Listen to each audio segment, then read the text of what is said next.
Hello साथियों, आप सभी को मेरा प्यार भरा नमस्कार। सभी साथियों का बालाजी ऑनलाइन क्लासेज में हार्दिक स्वागत, अभिनंदन। साथियों, जैसा कि आप थंबनेल और टाइटल देख चुके हैं कि राजस्थान कर्मचारी चयन बोर्ड जयपुर द्वारा साथियों आज एक लेटेस्ट नोटिफिकेशन जारी किया गया है जो कि फॉरेस्ट विभाग से संबंधित है, जिसमें साथियों वनपाल और वन रक्षक सीधी भर्ती परीक्षा 2020 का साथियों ये नोटिफिकेशन है जो कि आज ही तारीख 11/11/2020 को रिलीज हुआ है। तो साथियों इस सेशन में मैं आपको पूरी इस संबंधित भर्ती प्रक्रिया संबंधित जो भी जानकारी है कि कैसे फॉर्म भरना है, कौन सी सीट पे फॉर्म भरना है, क्या प्रक्रिया रहेगी फॉर्म भरने की, कहाँ और कितनी फीस रहेगी, क्या योग्यता होनी चाहिए, कौन से डॉक्यूमेंट होने चाहिए और क्या फिजिकल रहेगा, अंतिम चयन कैसे होगा। तो साथियों इसके बारे में मैं आपको एक एक पॉइंट की पूरी बात इस सेशन में आपके सामने बताने आया हूं। तो साथियों इस सेशन की शुरुआत करने से पहले आप सभी को दीपावली की हार्दिक शुभकामनाएं। और साथ ही साथ यदि साथियों आपने इस चैनल को अभी तक सब्सक्राइब नहीं किया है तो आपसे एक छोटी सी रिक्वेस्ट कर रहा हूं कि पहले इस चैनल को सब्सक्राइब कर लें और बेल आइकन प्रेस कर लें ताकि साथियों ऐसी कोई लेटेस्ट नोटिफिकेशन या कोई भी न्यूज होगी तो साथियों उसके वीडियो का नोटिफिकेशन आपको तुरंत मिल सके। साथियों ये बहुत बड़ी बेरोजगार जो हमारे साथी युवा साथी जो बेरोजगार इनकी किसी भी भर्ती परीक्षा की तैयारी करते हैं या किसी भी वैकेंसी का इंतजार करते हैं तो इनके लिए मैं साथियों बता देता हूं कि वनपाल जो भर्ती है इसमें साथियों दो पद है, एक पद है वनपाल और एक पद है वन रक्षक, यानी कि दो पदों की वैकेंसी है। वनपाल में देखो साथियों जो नॉन टीएसपी इलाका है उसमें 73 पोस्टें हैं, क्योंकि 73 पोस्टें वनपाल की है, और जो टीएसपी इलाका है उसमें 14 पोस्टें हैं, यानी कि कुल मिलाकर के वनपाल की 87 पोस्ट हैं। और इसी प्रकार वन रक्षक की देखी जाए तो वन रक्षक की साथियों इसमें आपके 886 पोस्ट है और इसी प्रकार नॉन टीएसपी में साथियों 155 पद है। साथ ही साथ कुल पदों की संख्या 1041 जो कि काफ़ी बड़े संख्या में साथियों है। तो देखिए आगे बढ़ते हैं कि क्या रहेगा इसका प्रोसेस। तो साथियों देखिए इसके अंदर अपन आपके सामने में एक विशेष बात, इनकी जो प्रक्रिया है अपनी ऑनलाइन रहेगी, यानी कि फॉर्म भरने का पूरा सिस्टम है साथियों वो ऑनलाइन रहेगा। तो देखिए ऑनलाइन प्रक्रिया के अंदर क्या रहेगी, फीस वगैरह की बात करते हैं। तो सबसे पहले साथियों आपको ऑनलाइन एप्लीकेशन फॉर्म फिल करने के लिए आपको अपनी SSO ID बनानी पड़ेगी और आपको SSO ID और पासवर्ड याद रखें क्योंकि साथियों आपकी पूरी प्रक्रिया SSO के द्वारा होगी, यानी कि फॉर्म भरना तो भी SSO ID पासवर्ड है उनसे लॉगिन करोगे। उसके बाद में जो ओरिजिनल रिक्वायरमेंट की साइट है वहां से आपको साथियों क्लिक करने के बाद में अपन फॉर्म का पूरा अप्लाई करेंगे।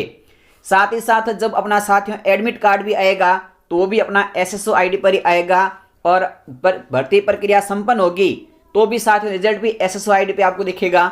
यानी कि कुल मिलाकर के SSO ID और पासवर्ड आपने अभी तक नहीं बनाए हैं तो आप नज़दीकी ई मित्र पर जाकर के अपना SSO ID पासवर्ड बना करके फॉर्म को फिल कर सकते हैं। देखिए साथियों इसके अंदर स्पष्ट लिखा हुआ है कि जो फीस रहेगी अपनी वो जो फीस रहेगी तो वो तो ठीक है रहेगी, लेकिन आपको फॉर्म भरने के लिए 30 रुपये जो ई मित्र का शुल्क है साथियों वो अवश्य रूप से देना पड़ेगा, जिसमें आपके 20 रुपये आवेदन पत्र भरने हेतु और 10 रुपये परीक्षा शुल्क जमा कराना होता है। बाकी साथियों अलग अलग कैटेगरी की जो फीस रहेगी उसके बारे में मैं आपको अभी इसमें सेशन बताऊंगा आगे। तो देखिए आगे क्या होता है कि इसमें लिखा है कि यदि आपने आवेदन भर दिया, फीस जमा कराने के बाद आपने सबमिट कर दिया और सबमिट करने के बाद भी यदि फीस जमा होने पर भी आपका ऑनलाइन आवेदन है जो भरा हुआ माना जाएगा और सबमिट करने के बाद भी यदि आपका ट्रांजैक्शन फेल आ रहा है तो साथियों वो फॉर्म नहीं भरा जाएगा। यानी कि 100% अपने को फॉर्म भरने का है और फॉर्म भरने के बाद में फीस जमा होगी और फीस जब सक्सेसफुली साथियों सबमिट हो जाएगी तभी अपना फॉर्म लास्ट रूप से सबमिट माना जाएगा। इसके बाद देखिए क्या होता है कि आगे बढ़ते हैं। तो देखिए साथियों ये जो अपनी हेल्पलाइन नंबर भी लिखी है कि इस PDF के अंदर, तो साथियों इस PDF में और भी बात क्या बताइए देखिए कि आवेदन भरने के लिए क्या क्या प्रविष्टियां हैं उनको सबको सही भरना है। अपने मोबाइल नंबर विशेष रूप से साथियों सही अंकित करें ताकि जो भी आपके पासवर्ड और जो आपका रजिस्ट्रेशन नंबर होगा उसका मैसेज भी आपको मोबाइल नंबर पर मिलेगा। आगे देखिए परीक्षा शुल्क।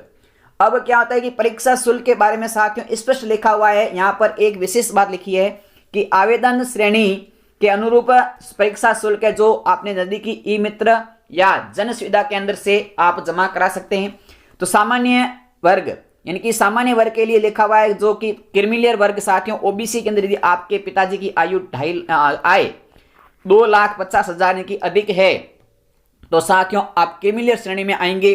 नॉन क्रीमिलियर के लिए आपको 2,50,000 से कम का आय प्रमाण पत्र बनाना पड़ेगा। तो यदि आप सामान्य श्रेणी से हैं तो आपकी फीस रहेगी 450 रुपये। इसी प्रकार ओबीसी से हैं तो आपकी 350 रुपये जो क्रीमिलियर के क्षेत्र की बात, नॉन क्रीमिलियर की बात करें। इसी प्रकार SC ST के लिए साथियों 250 रुपये फीस रहेगी। लेकिन साथियों लिखा हुआ देखिए, कार्मिक विभाग का परिपत्र क्रमांक के अनुसार 2/5/2018 के अनुसार सभी वर्गों में ऐसे अभ्यर्थी जिनके परिवार की वार्षिक आय 2.5 लाख रुपए से कम है तो साथियों उनको मतलब अपना आय प्रमाण पत्र है वो डॉक्यूमेंट वेरिफिकेशन के समय जमा करवाना पड़ेगा। आगे देखिए, इसमें साथियों एक विशेष बात और लिखी है कि यदि आप राजस्थान से बाहर के निवासी हैं, यानी कि आप राजस्थान से ना बिलोंग करते हैं, दूसरे किसी स्टेट से बिलोंग करते हैं, और यदि फिर आप अदर स्टेट के हैं तो अनुसूचित जाति है, जनजाति है, अन्य पिछड़ा वर्ग है, अति पिछड़ा वर्ग है, आप जो भी कमजोर वर्ग हैं, लेकिन यदि आप फॉर्म भरते हैं राजस्थान की वैकेंसी का तो आपको सामान्य वर्ग का माना जाएगा। यानी कि आपके राजस्थान के अदर स्टेट के विद्यार्थियों को सिर्फ सामान्य वर्ग के अंदर यानी कि सामान्य वर्ग माना जाएगा, न कि उसको एक प्रकार से कोई प्रकार की छूट नहीं दी जाएगी। साथ ही लिखा हुआ है कि सभी ऐसे वर्ग अभ्यर्थी जिनके 2.5 लाख से कम रुपए हैं तो उनको 250 रुपये जमा कराते हैं। ऐसे अभ्यर्थियों को अपनी वार्षिक आय का 2 लाख से कम का सक्षम प्राधिकारी द्वारा आय प्रमाण पत्र जांच एवं दस्तावेज सत्यापन के समय आवश्यक रूप से प्रस्तुत करना होगा। यानी कि आय प्रमाण पत्र साथियों यदि मान लो आप ओबीसी में बिलोंग करते हैं और आपके पिताजी गवर्नमेंट सर्वेंट है और आपके पिताजी की आय है वो सालाना 2,50,000 से अधिक है साथियों, तो आप यहाँ सामान्य श्रेणी से बिलोंग करें, सामान्य श्रेणी से फॉर्म भरें ताकि आपको आगे किसी प्रकार का कोई प्रॉब्लम ना हो। यदि साथियों आप 2,50,000 कम का आय प्रमाण पत्र एक वैध अधिकारी से बना सकते हैं तो आप नॉन क्रीमिलियर का भी फॉर्म भर सकते हैं। आगे प्रवेश पत्र की बात करें तो प्रवेश पत्र कह रखा है साइड के ऊपर ही आपको जब भी एग्जाम होगा तो आपको अपनी SSO ID पे आपको प्रवेश पत्र मिल जाएगा। देखिए साथियों, इसमें श्रेणीवार आपके पदों का बंटवारा कर रखा है कि कितने पद रहेंगे।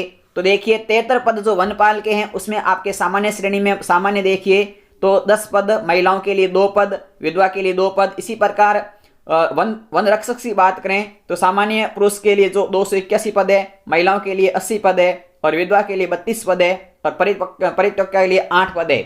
इसी प्रकार अनुसूचित जाति के लिए भी है, जनजाति के लिए भी है, ओबीसी के लिए भी है और जो अति पिछड़ा वर्ग है उसके लिए भी है और आर्थिक रूप से कमजोर है उनके लिए भी अलग अलग पदों का ब्यौरा दे रखा है। आगे देखिए, एक विशेष क्षेत्र में जैसे शहर या जनजाति से हैं कोई साथी 12 जिले का है तो उनके लिए वनपाल के सिर्फ 2 पद है और 37 आरक्षण की विशेष आरक्षण है, किसी के पास भूतपूर्व सैनिक या उत्कृष्ट खिलाड़ी है तो उनके लिए वनपाल के 3 और वन रक्षक के 35 पद है, भूतपूर्व के लिए 9 है और जो वन रक्षक से उनके लिए 292 पद है।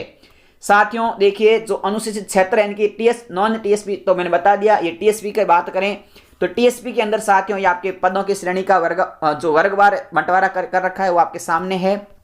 आगे देखिए, 37 आरक्षण की बात करें कि टीएसपी के लिए जो विशेष आरक्षण है उनमें क्या क्या पद है साथियों, इस सीट में क्लियर नहीं है लेकिन 1-2 पद है, बाकी ज्यादा नहीं है। तो कुल मिलाकर के देखा गया तो अपने सामने जो पदों की संख्या है साथियों वो आपके इस नोटिफिकेशन में इनकी आपको ये पूरी की पूरी PDF हमारे इसी वीडियो के डिस्क्रिप्शन बॉक्स के अंदर आपको साथियों मिल जाएगी, वहां से आप आराम से पढ़ भी सकते हैं। लेकिन मैं इसमें आपको जो इंपॉर्टेंट बात है मैं आपके सामने पूरी की पूरी प्रस्तुत कर दूंगा साथियों, जो चीज आपको विशेष रूप से ध्यान रखनी है। आगे देखिए साथियों, इसमें क्या रहेगा, प्रक्रिया का जो प्रोसेस क्या है रहेगा। तो देखिए, उत्कर्ष खिलाड़ी वगैरह के लिए सबके लिए छूट का जो प्रावधान है साथियों, प्रावधान रहेगा सेम प्रावधान हमेशा जो आपके राजस्थान वैकेंसी में अप्लाई करते हैं तो आपके पास जो फॉर्म है उनके लिए पूरा प्रावधान रहेगा। वेतनमान आपकी इसके जो वेतन क्या रहने वाला है तो आपकी जो पे मैट्रिक स्केल लेवल 8 निर्धारित है उसके लिए, और वन रक्षक का है जो लेवल 4, इनके आप चतुर्थ श्रेणी कर्मचारी हैं तो उनके लिए जो है वो रहेगा। आगे देखिए क्या रहे, आपकी योग्यता क्या होनी चाहिए। तो योग्यता लिखिए, वनपाल के लिए राजस्थान माध्यमिक शिक्षा बोर्ड अजमेर या केंद्रीय माध्यमिक शिक्षा बोर्ड द्वारा 10+2 इनकी 12th पास और साथ ही साथ देवनागरी लिपि और राजस्थान की संस्कृति का ज्ञान आपको होना चाहिए। और वन रक्षक के लिए बात करें तो वन रक्षक किसी भी मान्यता प्राप्त से माध्यमिक यानी कि आप 10th पास हैं तो वन रक्षक के अप्लाई कर सकते हैं। लेकिन साथियों इसमें वही लिखा हुआ है कि हिंदी का और संस्कृति ज्ञान का आपको नॉलेज होना चाहिए। आगे देखिएगा, इसमें साथियों आपकी लिखित परीक्षा होगी। लिखित परीक्षा के बाद में इनकी देखो क्या क्या रहेगा, तो लिखा हुआ है कि मुख्य परीक्षा में उपस्थित होने से पहले जहां लिखित परीक्षा साक्षरता के 2 चरण माध्यम से चयन चलेगा, साक्षात में उपस्थित होने से पहले लिखित परीक्षा और जो है साथियों उसके साथ साथ में आपको शारीरिक मापदंड भी है, इसमें कुछ इनकी आपका फिजिकल भी होगा। फिजिकल बिल्कुल नॉर्मल रहेगा कि पुरुष अभ्यर्थी है उनकी हाइट 163 सेंटीमीटर होनी चाहिए, उनका सामान्य सीना साथियों 84 होना चाहिए और फुलाव 5 सेंटीमीटर का होना चाहिए। महिला अभ्यर्थियों की हाइट 150 सेंटीमीटर, सीना है साथियों 79 के गुण 80 सेंटीमीटर होना चाहिए और फैलाव 5 सेंटीमीटर का होना चाहिए। इसी प्रकार यदि कोई लद्दाख गुड़ावालानी यानी कि अपने जो साथियों पहाड़ी इलाकों में बिलोंग करता है तो उनके लिए हाइट 152 और महिलाओं के लिए 145 सेंटीमीटर होना अनिवार्य है। साथ ही साथ लिखा है पद चाल, यानी कि साथियों आपको दूसरा स्टेप पास करना है, वह अपनी सामान्य चाल है। वो चाल क्या है देखिए, तो उसमें लिखा है कि पुरुष के लिए 25 किलोमीटर और महिलाओं के लिए 16 किलोमीटर 4 घंटे में आपको वो पैदल चाल तय करनी है, ये भी आपको पास करना है। आगे बात करते हैं तो वन रक्षक पदों की भर्ती के लिए अभ्यर्थियों के जो शारीरिक होंगे, तो वन रक्षक के लिए साथियों अलग अलग रहेंगे। इसमें स्वयं जोखिम ले सिटअप पुशअप है साथियों 1 मिनट में 25 बार, और क्रिकेट वॉक थ्रो है साथियों 55 मीटर का आपको जो बॉल है क्रिकेट को बॉल फेंकने का थ्रो, ऐसा कुछ मापदंड है। महिलाओं के लिए 101.35 मीटर लंबी कूद है और गोला फेंके 4.5 मीटर का, यानी कि ये एक फिजिकल है साथियों, इस फिजिकल को भी आपको पास करना पड़ेगा। राष्ट्रीयता इनकी आपकी क्या योग्यता, इनकी आप भारत के नागरिक होने चाहिए, नेपाल के प्रजनन हो सकते हैं, भूटान के हो सकते हैं, इनकी प्रजनन हो सकते हैं, ऐसे इनकी जो आपकी योग्यताएं है राष्ट्रीयता को लेकर के तो जो आपके सामने है।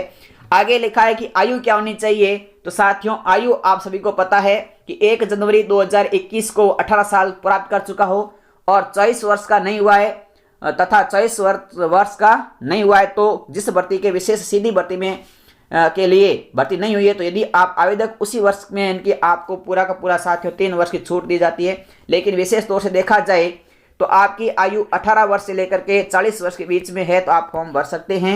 यानी कि कुल मिलाकर के राजस्थान की साथ में भर्ती है जो 12th और 10th पास की है और आपका यदि उम्र 18 साल हो चुका है और आप 40 साल से कम है तो आप इस फॉर्म को बिल्कुल आराम से भर सकते हैं। आगे बात करते हैं साथियों, तो देखिए इसी प्रकार इस श्रेणी में जो भी और बाकी जो साथियों कुछ भी ऐसी विशेष बात नहीं है। आवेदन कैसे करना है तो मैंने आपको पहले बता दिया है, आपको SSO ID से लॉगिन करके आवेदन करना है। और साथ ही साथियों आपको फोटोग्राफ के बारे में कहा गया है कि आपका जो फोटो है 6 महीने के पुराना नहीं होना चाहिए और नवीनतम जो फोटो आप अपलोड करते हैं उसकी 6 प्रति आपके पास में होनी चाहिए। फोटो JPG मोड में होना चाहिए। आपकी फोटो की साइज क्या होगी वो सब आप हस्ताक्षर है साथियों वो भी बिल्कुल नवीनतम और बिल्कुल आराम से किए हुए होने चाहिए। बाकी साथियों ऑनलाइन आवेदन में संशोधन की प्रक्रिया का बात करें तो इसमें लिखा है कि निर्धारित शुल्क 300 रुपये देकर के संशोधन होगा, 7 दिन के अंदर कर सकते हैं। तो आपको साथियों ऐसा काम नहीं करना है। और प्रमाण पत्रों की सत्यापन बार की बातें साथियों बाद की है, जब अपना अंतिम रूप से चयन होगा तब अपने को कौन से डॉक्यूमेंट वगैरह चाहिए वो बाद की बात है। तो साथियों इस प्रकार की लेटेस्ट न्यूज हम आप तक पहुंचाते रहेंगे। यदि अभी तक आपने इस चैनल को सब्सक्राइब नहीं किया तो पहले चैनल को सब्सक्राइब कर लें और बेल आइकन प्रेस कर लें और साथ ही साथ इस वीडियो के लिंक को अधिक से अधिक ग्रुप में शेयर करें ताकि हमारे राजस्थान के युवा इस भर्ती में अपना जो योग्य मानते हैं वो फॉर्म फिल कर सके। इसी आशा के साथ जय हिंद जय भारत।